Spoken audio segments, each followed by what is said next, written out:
Shalom saudara-saudara terkasih dalam Kristus. Selamat datang di Lembaga Anthony Chang Ministry International, lembaga yang menjadi wadah pertumbuhan rohani kita bersama-sama di dalam Kristus. Sesaat lagi kita akan memulai Sunday Service minggu ini. Harap mempersiapkan diri dan hati bersama keluarga dan orang-orang terkasih dengan posisi duduk yang baik dan nyaman. Kita belajar mengimani dan bertumbuh bersama dalam Kristus. Selamat beribadah dan Tuhan Yesus memberkati.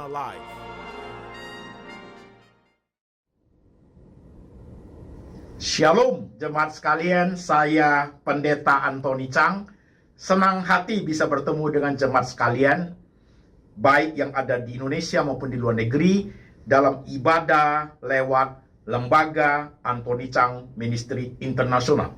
Kita ambil dari satu bagian saja, yaitu dari Injil Markus pasal 15 ayat 22 sampai 39. Demikian firman Tuhan.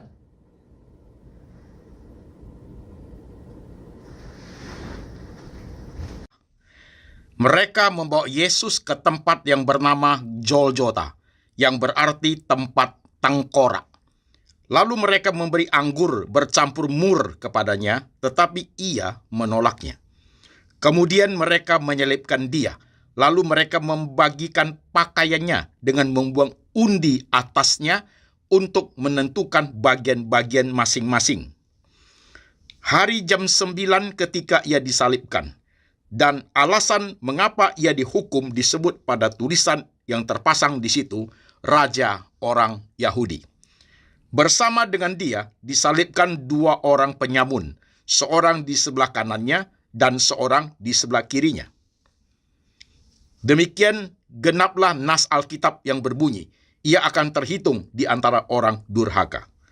Orang-orang yang lewat di sana menghujat dia dan sambil menggelengkan kepala mereka berkata, "Hai engkau yang mau merubuhkan bait suci dan mau membangunnya kembali dalam 3 hari, turunlah dari salib itu dan selamatkanlah dirimu." Demikian juga imam-imam kepala bersama-sama ahli Taurat mengolok-olok dia di antara mereka sendiri, dan mereka berkata, "Orang lain ia selamatkan, tetapi dirinya sendiri tidak dapat ia selamatkan. Baiklah Mesias, Raja Israel itu, turun dari salib itu, supaya kita lihat dan percaya." Bahkan kedua orang yang disalibkan bersama-sama dengan dia mencelah dia juga. Pada jam 12, kegelapan meliputi seluruh daerah itu dan berlangsung sampai jam 3. Pada jam 3 berserulah Yesus dengan suara nyaring, "Eloi, Eloi, lama sabachthani," yang berarti, "Allahku, Allahku, mengapa engkau meninggalkan aku?" Mendengar itu, beberapa orang berdiri di situ berkata, "Lihat, ia memanggil Elia." Maka datanglah seorang dengan bunga karang, mencelupkannya ke dalam anggur asam, lalu mencucukkannya pada sebatang bulu dan memberi Yesus minum, serta berkata, "Baiklah kita tunggu dan melihat apakah Elia datang untuk menurunkan dia." Lalu berserulah Yesus dengan suara nyaring dan menyerahkan nyawanya. Ketika itu tabir bait suci terbelah 2 dari atas sampai ke bawah. Waktu kepala pasukan yang berdiri berhadapan dengan diri dia melihat matinya demikian, berkatalah ia, "Sungguh orang ini adalah Anak Allah." Amin. Jemaat sekalian, firman sudah kita baca, firman sudah kita dengar. Sekarang mari kita berdoa. Mari kita tundukkan kepala kita. Tuhan Yesus, kami sudah membaca firman-Mu. Kami sudah mendengarkan firman-Mu. Sekarang roh Tuhan bekerja. Urapilah hamba-Mu ini, boleh menyampaikan kebenaran dengan bahasa jemaat, sehingga jemaat diberkati oleh firman Tuhan. Jemaat dikuatkan imannya. Jemaat dibukakan berbagai wawasan tentang Tuhan dan tentang diri jemaat. Tuhan, kami rindu hidup berkenan kepada Engkau. Kami ingin hidup suci di hadapan Tuhan. Ajar kami setahap demi setahap semakin memahami kehendak Tuhan dalam hidup kami. Kami rindu Tuhan berbicara. Kami siap hati, siap pikiran, siap iman untuk diberkati oleh firman. Tuhan Yesus berbicara, kami mendengar. Dalam nama Tuhan Yesus kami berdoa. Amin. Shalom jemaat sekalian, apa kabar? Bagaimana kehidupanmu sepanjang hari ini? Kehidupanmu 2 minggu lalu? 2 bulan lalu? Apakah semua kehidupan yang kau alami itu, saudaraku, baik susah maupun senang, tetap menjadi suatu jembatan membawa saudara itu lebih dekat kepada Tuhan? Jadikan itu menjadi suatu cara kontemplasi setiap hari. Jikalau hanya masalah-masalah yang memberi keuntungan berkat, saudara dekat dengan Tuhan, itu hal biasa. Tetapi kalau masalah-masalah besar, kesulitan, tantangan, membuat saudara itu jauh daripada Tuhan, itu artinya something wrong dalam pertumbuhan kerohanian kita. Oke jemaat, tema kita hari ini adalah When God Keeps Silent. Ketika Tuhan diam. Tema menarik saudaraku, karena dari WhatsApp jemaat, ada banyak jemaat yang mengeluh saudara sekalian. Pak, saya sudah berusaha semaksimal mungkin. Saya hidup sebaik mungkin. Saya berdoa, saya berharap, bahkan saya berteriak kepada Tuhan. Kenapa Tuhan diam ya Pak Pendeta? Tuhan tidak buat apa-apa dalam hidup saya. Itu pertanyaan jemaat. Maka muncullah tema When God Keep Silent. Saudara-saudara sekalian, ketika kita membahas When God Keep Silent, saudara harus mengerti dengan tepat dan benar. Ketika Tuhan diam, bukan berarti God doing nothing. Enggak loh saudaraku. Tuhan itu diam, when God keep silent, but God keep watching us. Atau but God keep staring at us.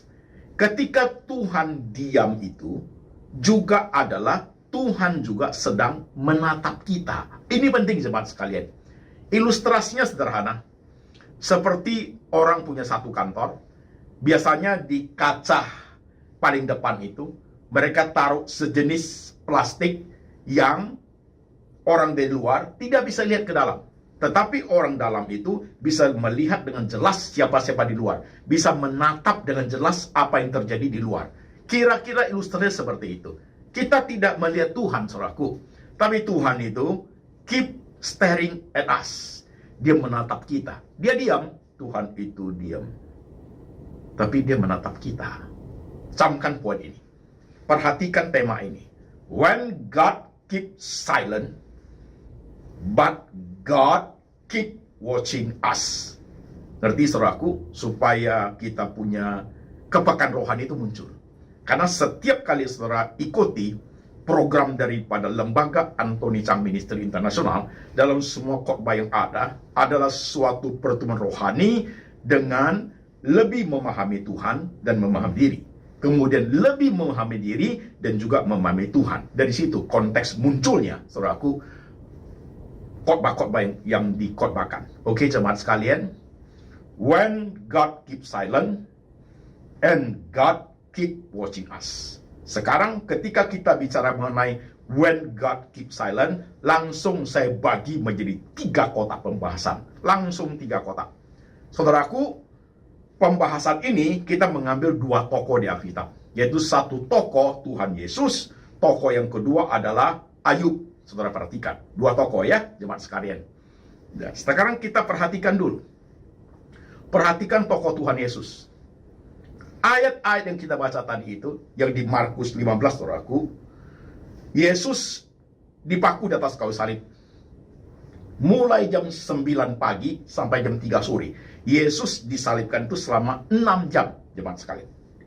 Pada jam 12 siang, maka terjadilah gelap gulita.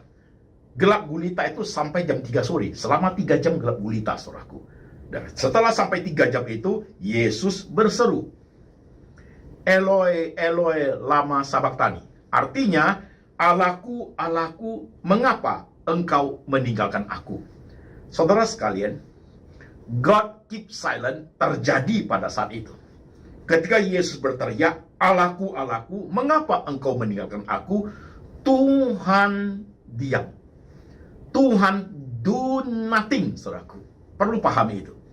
God keep silent. 2 misteri tentang Tuhan itu di atas kayu salib itu, saudaraku. Misteri yang pertama adalah ketika Yesus berteriak, Tuhan tidak buat apa-apa. Tuhan diam. Yang kedua adalah kita belajar tentang Bapa, Anak, Roh Kudus adalah satu. Mengapa bisa terjadi pemisahan antara anak dengan Bapa, saudaraku, di atas kayu salib? Misteri ini coba dijawab oleh berbagai teolog sepanjang zaman, saudaraku. Mereka menjawab cara yang paling praktikal adalah, saudara sekalian, karena Yesus sedang menanggung dosa manusia. Allah yang maha suci, Allah yang maha kudus, tidak mungkin bisa bergabung dengan dosa, saudara sekalian. Itu jawaban yang paling praktikal dari teolog-teolog tertentu. Nah, saudaraku, when God keeps silent, ketika kita ambil contoh tentang Tuhan Yesus di atas kayu salib, ketika dia berteriak, berseru, Allahku, Allahku, mengapa engkau meninggalkan aku? Tuhan diam. Oke, satu ya.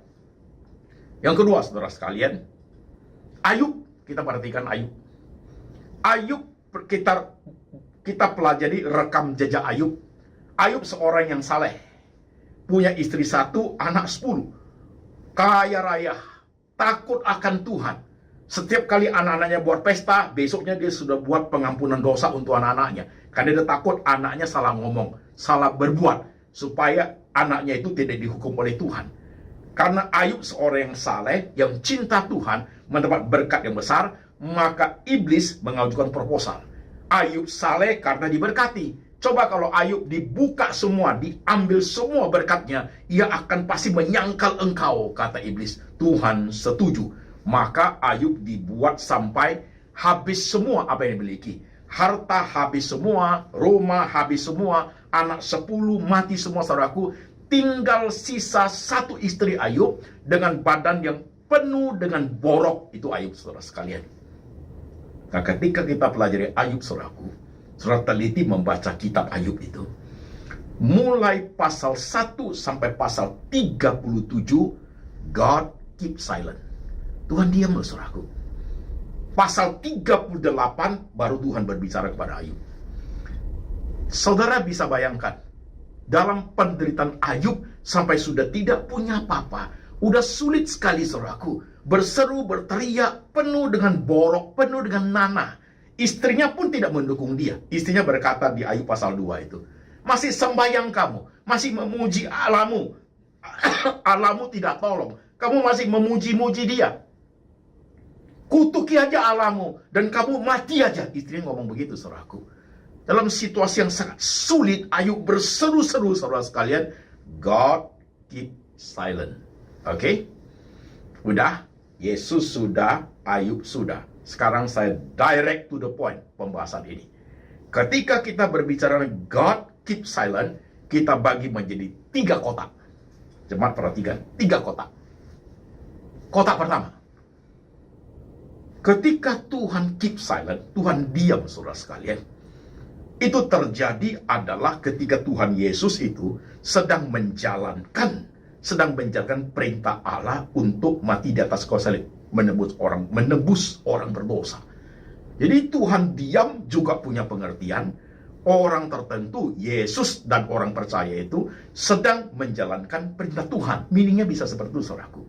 Jadi hal yang wajar ketika dalam konteks kekristenan kita, jemaat sekalian, saudara sedang bangun gereja, sedang pelayanan, sedang merintis pelayanan dalam bidang apa saja, hambatan asal ada saja, masalah ada saja, kesulitan datang silih berganti, bahkan yang menggosip dan menjatuhkan juga datang, saudara sekalian. Tapi waktu saudara berdoa, terkesan Tuhan tidak buat apa-apa, Tuhan tidak melindungi, kelihatan Tuhan diam saja. Itu artinya pada saat itu kita sedang menjalankan apa yang Tuhan mau, saudara. Oke, tanamkan prinsip ini dalam hidup saudara. Jadi jangan salah sangka sama Tuhan. Kalau memang yang kamu jalankan itu adalah yang kamu tahu kehendak Tuhan, saudaraku, jangan takut melangkah 1 langkah pun. Melangkah teruslah bersama Tuhan. Mau halangan apapun, direct, lurus saja, saudaraku. Lurus saja. Oke? Ini kotak pertama. Kotak kedua, when God keep silent, juga bisa berarti, saudaraku, Tuhan itu sedang menguji iman kita. Contohnya di Ayub, saudara sekalian. Contohnya di Ayub. Ayub itu dikatakan orang saleh. Orang saleh loh dia. orang paling saleh di muka bumi, dikatakan demikian. Tuhan juga memuji Ayub, hambaku yang paling saleh. Kan demikian saudara sekalian.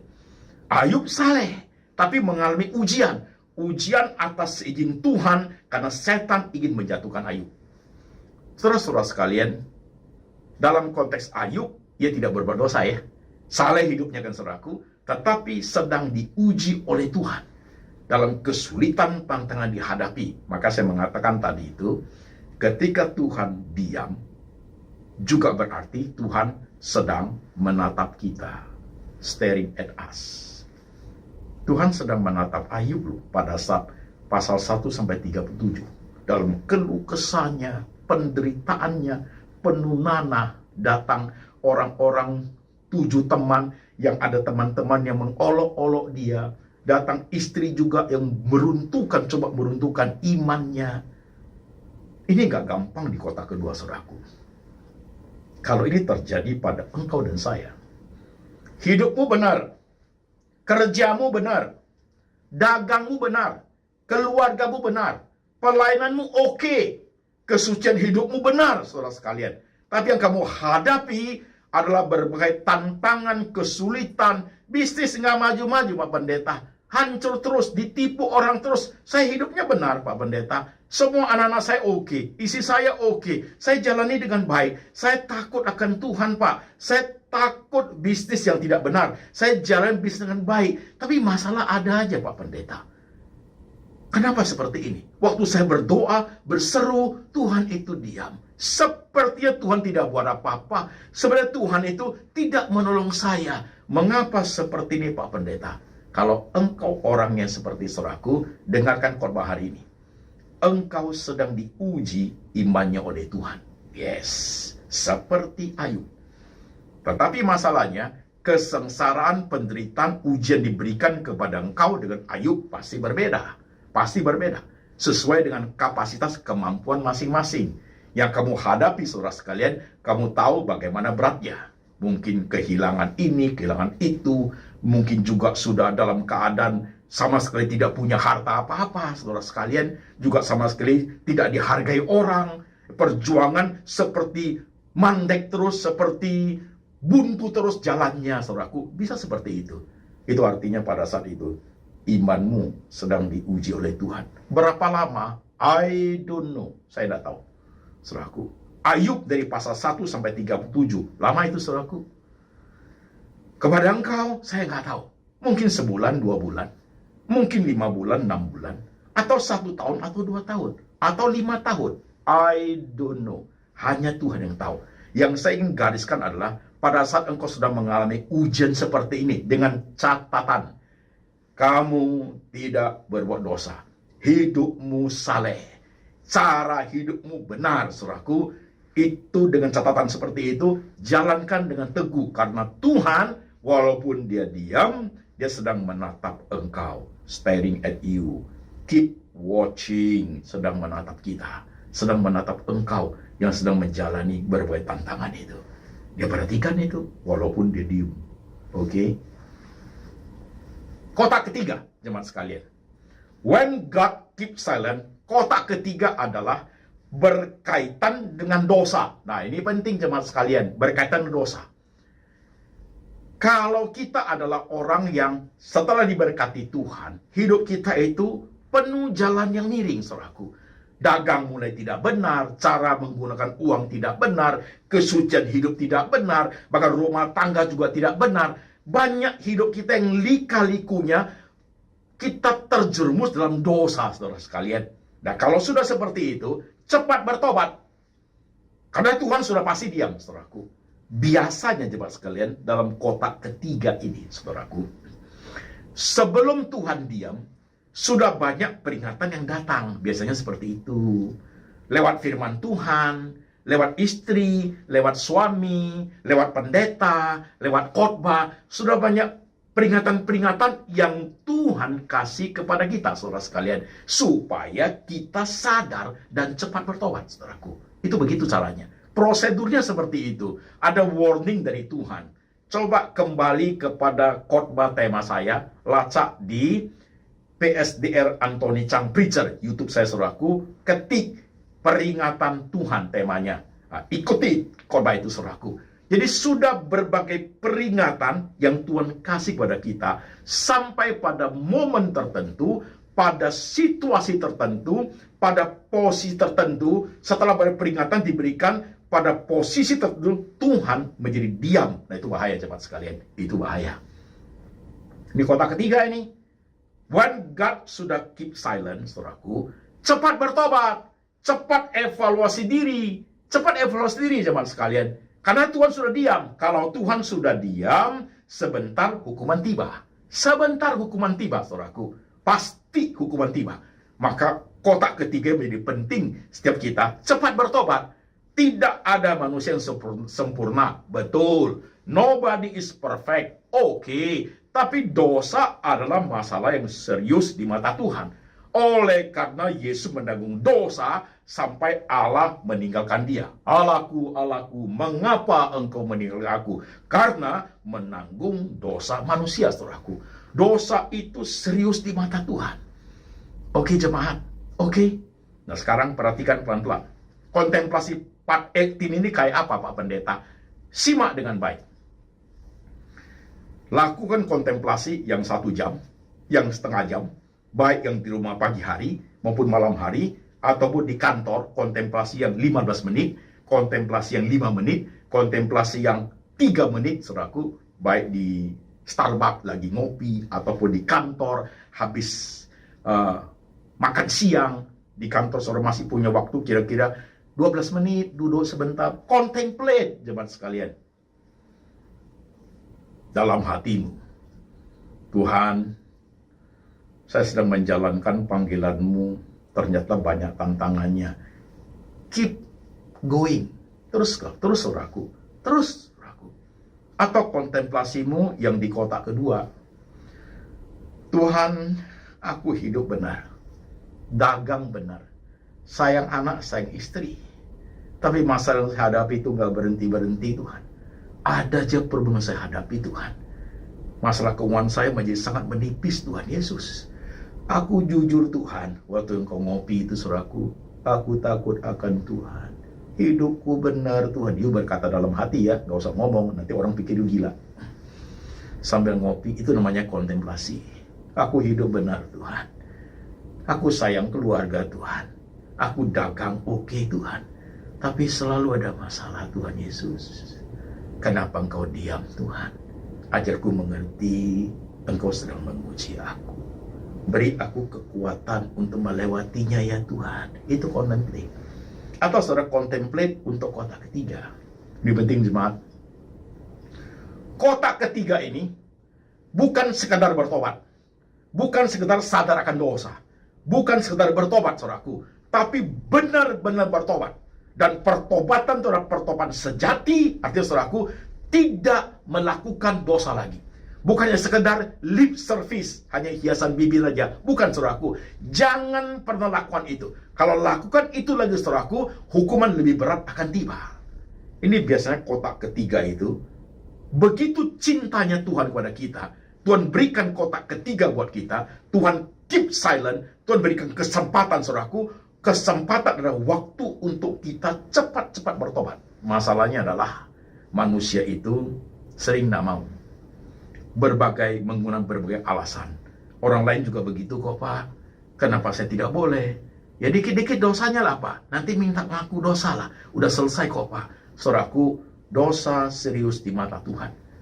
Kembali cek di khotbah saya di PSDR Anthony Chang Preacher itu ada temanya, jangan mempermainkan Tuhan. Do not playing God. Baca, lihat kembali, dengar khotbah itu kembali, saudaraku. Ya saudara sekalian, Tuhan bukan suatu Tuhan yang bisa dipermainkan. Menghadapi Tuhan hanya satu cara, saudaraku. Ketulusan dan kejujuran. Transparansi. Inilah aku, Tuhan. Kotak ketiga yuk kontemplasi sambil ngopi. Aku ini brengsek banget hidup saya, Tuhan. Tak benar aku ini, Tuhan. Cara hidup saya nggak benar, Tuhan. Aku begini. You tell Jesus. Kesempatan when God keep silent itu berubah sebelum hukuman itu tiba. Peringatan sudah datang berkali-kali, tapi kita auban. Dengarkan khotbah hari ini, jemaat sekalian. Yang hari ini, saudaraku, kau doa pun Tuhan tidak jawab apa. Kau baca firman pun, firman Tuhan itu tidak ngomong apa-apa. Kosong hatimu. Ke gereja pun, you get nothing, saudaraku. Itu God keep silent. God keep silent itu. Dia diam, dia sedang menatap kita. Sedang mengawasi setiap dosa yang kita lakukan. Sedang mengawasi iman kita sedang diuji. Dia sedang mengawasi tingkah laku engkau dan saya, jemaat sekalian. Ini penting nih.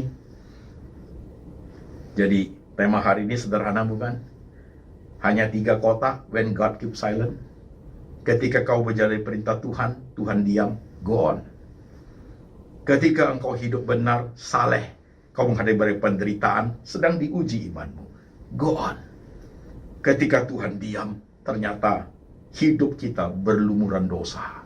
Cepat bertobat sebelum hukuman itu tiba, jemaat sekalian. Kau mau? Ini khotbah yang krusial sebenarnya. Khotbah yang bisa membuat engkau tersentak, saudaraku, sadar akan hal ini. Biasanya kita terbuai, merasa orang lain juga nggak jadi masalah kok ini. Ya saya udah buat jahat begini Pak, saya udah buat begini-begini, toh Tuhan tidak hukum saya kok, biasa-biasa aja, fine-fine aja, oke Pak Pendeta. Itu Tuhan diam, itu Tuhan diam. Itu kota ketiga, ketika Tuhan diam, Tuhan sebelumnya sudah memberikan berbagai peringatan, sampai membuat Tuhan itu diam, selanjutnya hukuman itu tiba. Dengar khotbah hari ini jemaat sekalian, dengar khotbah ini, urgent ini. Khotbah yang penting untuk kita apain setiap kita. Apalagi kita-kita yang suka sekali sengaja berbuat dosa. Dengarkan khotbah ini. Khotbah yang benar, khotbah yang kuat adalah khotbah yang menegur dosa. Khotbah yang menyadarkan kita untuk hidup benar di hadapan Tuhan. Jemaat sekalian, kau mau? Ya anak muda, anak gadis, usahawan, businessman, pengusaha, ibu-ibu rumah tangga, pelayan Tuhan, saudara yang bergerak di berbagai bidang pengetahuan, saudara yang bergerak berbagai bidang bisnis, berbagai bidang pendidikan, saudaraku, apa saja profesimu, saudaraku, dari pejabat sampai kepada pengacara, sampai kepada pendeta, saudaraku, khotbah hari ini menginsafkan kita, jangan main-main dengan dosa. Ketika Tuhan sudah diam, cepatlah bertobat. When the time come, khawatirnya sudah telat, saudaraku. Hukuman itu sudah tiba. Jemaat menyimak, will you, saudara sekalian, memahami khotbah hari ini? Oke? Engkau dan saya, manusia biasa, benar. Tapi kita punya kekuatan untuk tidak melakukan dosa. Ya. Kita punya kekuatan untuk tidak melakukan dosa. Kita punya kekuatan untuk say no untuk dosa. Ingin hidup bersih di hadapan Tuhan. Dengan apakah seorang hidup bersih di hadapan Tuhan? Dengan cara apakah manusia itu hidup benar di hadapan Tuhan? Dengan hidup bersih, suci di hadapan Tuhan. Saudara mau? Mari jemaat, kita tunduk kepala, kita berdoa. Saudara-saudara sekalian, perhatikan khotbah hari ini. When God keep silent. Problem yang kamu hadapi seperti ini kah? Pada saat engkau menjalankan tugas pelayanan dengan sungguh-sungguh, dengan banyak tantangan yang ada, kelihatan Tuhan itu tidak berbuat apa-apa. Kau sedang menjalankan perintah Tuhan. Atau engkau adalah jemaat, hidupmu benar, semua oke. Tapi ada aja masalah yang datang. Kesulitan datang silih berganti. Seperti patah arang saya Pak Pendeta. Saat-saat seperti itulah, when God keep silent, Tuhan sedang menguji engkau. Tapi dia menatap engkau. He is watching you. Atau engkau jemaat yang ada di kota ketiga. Hidupmu tidak berkenan kepada Tuhan. Pelayananmu tidak berkenan kepada Tuhan. Rumah tanggamu tidak berkenan kepada Tuhan. Cara you bisnis tidak berkenan kepada Tuhan. Kesucian hidupmu tidak berkenan kepada Tuhan, maka Tuhan diam. Cepatlah bertobat. Cepat bertobat. Kesempatan untuk berubah. Engkaukah itu orangnya? Jemaat berdoa. Lihat diri masing-masing, baik jemaat yang ada di kota di Indonesia maupun di luar negeri. Perhatikan khotbah hari ini dengan teliti. Tuhan, inilah setiap kami, manusia yang tidak sempurna, yang gampang berbuat dosa. Beri kami kekuatan untuk seturut dengan firman, hidup suci di hadapan Tuhan. Tuhan, ampuni kami. Ampuni kami Tuhan Yesus. Ampuni jemaat, ampuni hamba-Mu di tengah dosa yang kami lakukan Tuhan, supaya kami hidup seturut dengan firman. Dan berkatilah setiap jemaat dalam kehidupan mereka ya Tuhan. Di tengah tantangan pergumulan yang mereka hadapi, Tuhan beri mereka mengerti dengan baik. When God keep silent. Terima kasih Tuhan. Dan berkat ini turun atas jemaat. Kasih dari Bapa dari surga turun atas jemaat. Yesus Kristus adalah gembala yang baik, pemelihara jiwa jemaat. Dan Tuhan Roh Kudus selalu mengingatkan jemaat akan firman Tuhan, hidup suci, seturut dengan firman, sampai selama-lamanya, sampai Tuhan datang kembali menjemput setiap orang percaya. Dalam nama Tuhan Yesus. Amin.